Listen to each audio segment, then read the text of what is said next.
Let's talk about, though, that second goal for Lyon. De Bruyne, of course, getting the equaliser for City. You thought they were then going to kick on. But then Lyon score. There was a question mark over an offside. It wasn't. However, was there a foul in the build-up to the goal, Stevie? Was there a foul? I mean, seriously.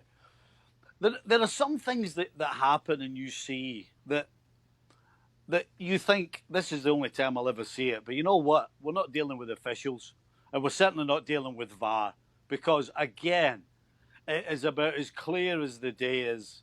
You see Cancelo getting tripped up when he's trying to make his way back by Dembele, who actually scores. Now, I was the same as probably most people. I was looking at the offside. Was it offside? But then, when you have the opportunity to see it the second time and you can see the trip from Dembele, it's, oh, there's no way they're going to give this. Guess what? They gave it an absolute disgraceful decision. And it is just beyond me how that anybody connected with football, who thinks they know anything about football, never mind a guy who's actually probably sat so many exams and refereed so many games, can sit down and look at this and say it's no foul, is an absolute disgrace. Frank? I totally agree. I mean, I'm very pleased that Lyon went through because they had the game, and I think they were the best team. They were the best team tonight. But we have two big details during the game where don't become details, but become big facts. Where, in fact, there is a foul. Definitely a foul, and the goal should have been disallowed. I think Dembele trips up the defender, and I want to thank Sterling. How can he miss that? So we try to analyze what Guardiola did wrong, but I think if the referees would have done their job, it would have been maybe a different story. Well, yes, Steve, I think the best team won tonight. Come on. The third goal, the goalkeeper's in a shocker.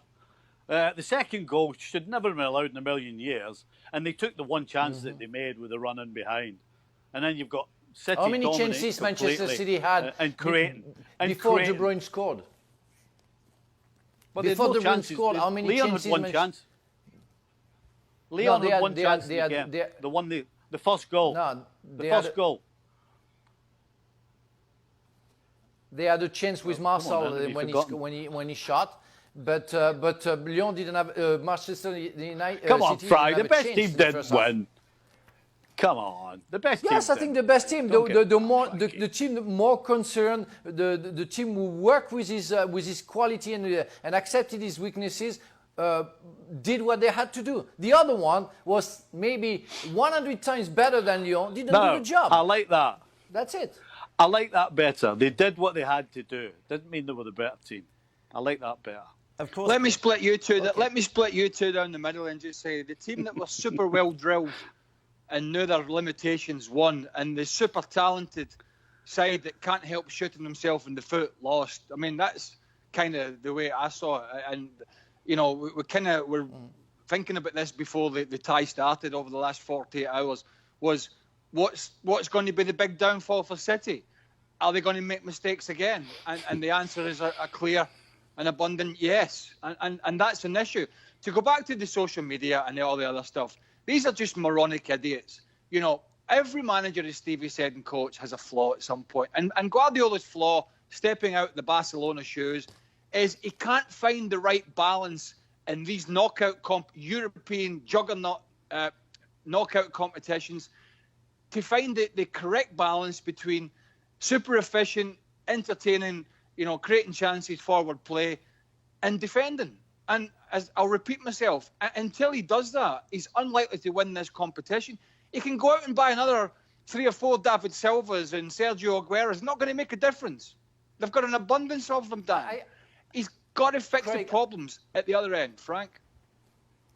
Craig, I have a question. We can analyze everything and criticize Guardiola about everything, but because the question of Dan was about the second goal, if the second goal is disallowed, do you really think that Man City will be out of the competition?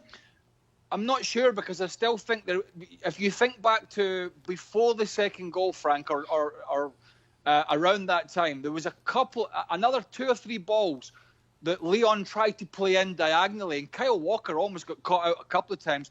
only his pace got him back in. He was out of possession. So I do think that City would still have left themselves open, is the answer. Because they would have been gone for that winner had that goal been chopped off. And I think they would have left space in behind. So, it's hard to say how much a difference it made, because this is a City side that are open willy-nilly anyway, whether they're chasing the game or whether they're defending. I imagine everyone who watched this game had the same reaction when Sterling went to put that ball in the back of the net and somehow it goes over, because you just thought it was in. It was an absolute given that City were going to make it 2-1. How does he miss that, Stevie? I think it's pretty clear. It's a lack of concentration. He's already got the ball in the back of the net. That can be the only thing that happens. When you're concentrated and there's a ball coming to you and you're going to put it in another place, you're thinking about the height that it's going to bounce. Is it going to land on a soft piece of grass? Do you think it's going to jump up? Is it going to be firm? These are all the things that are going through your head when you're concentrating. Now, when you stop concentrating and you think the ball's already in the back of the net, then you take your eye off it. Maybe it doesn't bounce the way you actually thought it was going to be maybe 2 seconds previously, and you end up putting it over the crossbar. It's 100%. He already thinks it's in the back of the net. He takes his eye off the ball, loses concentration. No question. We talk about the defensive frailties for Manchester City, but in attack as well, they were lacking that spark. De Bruyne didn't have the best game, obviously scored, Craig, but you want more, don't you, from your big players on these big occasions? Yeah, you do, but in some sense, I felt that was partly down to Lyon. I thought and the left wing back's name escapes me every time. Help me out again, Cornet? Frank. Cornet Cornet was annoying the hell out of me. Cornet. Not because he's not a good player, but because he was going to ground every 2 minutes. When there was ever a whiff of air went past him, he went down. But that being said, you had Martial and the other players in that back line, and the midfield guys as well. I thought they did for the most part. City did still create some chances, but for the most part, I thought they did a really good job in there. Yeah, the referee helped them out with a couple of iffy decisions, but they were aggressive. They got around the ball. They won some second balls, and I thought they actually did a very good job of limiting the space for some of these guys to operate, and it worked out perfectly for them. Frank, we have to have a word on Can Lyon. I add something, Dan? Go on. Sorry. Have you seen, guys, that in those 4 games, you have 3 games who has been won because of substitutes and good substitution. Adams for Leipzig, Choupo-Moting for Paris Saint-Germain, tonight Dembele for Lyon. Well, we can add Coutinho for fun, but that's very important. And that's, in modern football, what you will have to think about, especially if you keep those 5 substitutions. That will be a clear difference if you know what to do in those kind of situations. Oh, that's what I meant to ask as well. I forgot about... he only made 2 subs, didn't he, Craig? Pep? Yeah, was it David Silva and Mahrez? Yeah.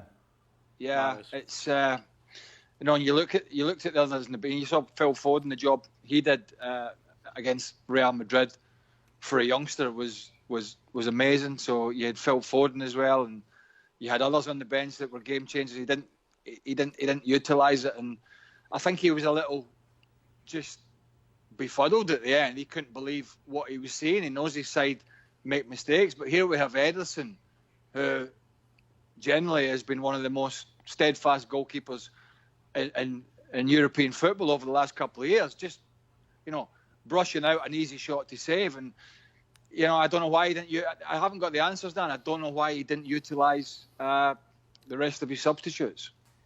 Frank, we've obviously talked a lot about Manchester City. We've got to give some time to Lyon. How big an achievement is this for them? Well, it's huge. I can tell you. Well, yeah, they're going to face Bayern Munich. And if I gave 20% of chances yesterday on our show for Lyon before that game, I don't know if I can give even a percentage to Lyon to beat Bayern Munich.